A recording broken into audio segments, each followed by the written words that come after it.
türkümüz eledim eledim, hörlük eledim notası. Şöyle yakın alalım. Evet. Solfej kaydı. Evet, akordumuz do, si'ler si bemol 2, 3, 4. Es, si, do, re, si, do, re, si, la, la, re, si, do, si, la, la. Karar. Bir daha. Es, si, do, re, si, do, re, si, la, la, re, si, do, si, la, la, la, la, la, la. Şan kısmı es, sol, la, la, re, si, do, si, si, do, re, si, do,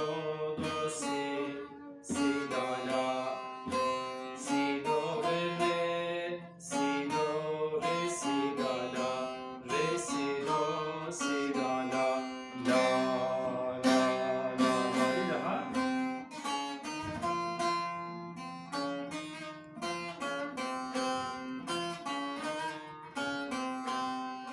Dördüncü satır.